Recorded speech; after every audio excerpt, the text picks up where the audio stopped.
2021 সালের একটি পুরনো মামলায় আইনি প্রক্রিয়ার মুখোমুখি হতে ফের ত্রিপুরায় এলেন তৃণমূল কংগ্রেসের দাপুটে নেতা তথা পশ্চিমবঙ্গ তৃণমূলের মুখপাত্র কুণাল ঘোষ। সোমবার তিনি উদয়পুর জেলা দায়রা আদালতে আত্মসমর্পণ করেন এবং দীর্ঘ আইনি সওয়াল জবাব শেষে আদালত থেকে জামিন লাভ করেন।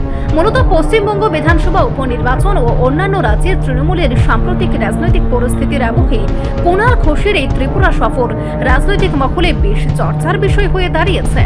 ঘটনার সূত্রপাত 2021 সালে, যখন বিপ্লব দেবের নেতৃত্বাধীন বিজেপি সরকারের সময় ত্রিপুরায় তৃণমূল কংগ্রেস তাদের সাংগঠনিক বিস্তার ঘটাচ্ছিল।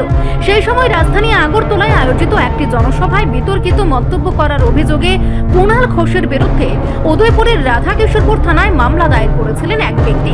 উক্ত মামলার পরিপ্রেক্ষিতে এদিন তিনি সশরীরে আদালতে হাজিরা দেন।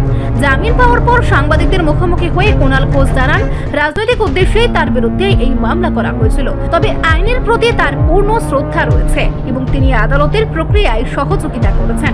এদিন উদয়পুর আদালত চত্বরে তৃণমূল নেতার উপস্থিতিকে কেন্দ্র করে কর্মী সমর্থকদের মধ্যে ব্যাপক তৎপরতা লক্ষ্য করা যায়।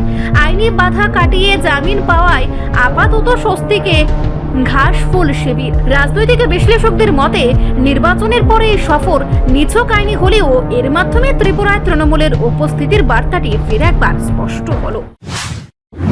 এটা ঘটনাটা হচ্ছে 31 অক্টোবর 2021 সালে আগরতলাতে একটা তৃণমূল কংগ্রেসের একটা জনসভা ছিল। ওই জনসভায় কুণাল ঘোষ একটা বক্তব্য রেখেছিল।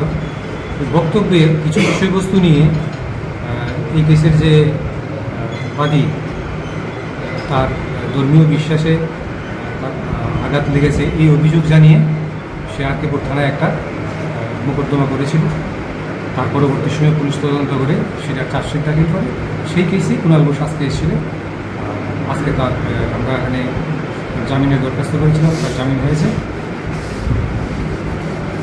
জামিন কি আজকে হয়েছে? জামিন হয়েছে আজকে, না পরবর্তী সময়ে আবার এই কেসটা শুনানি বাকি হবে। রিপোর্ট সংবাদ প্রতীক্ষা।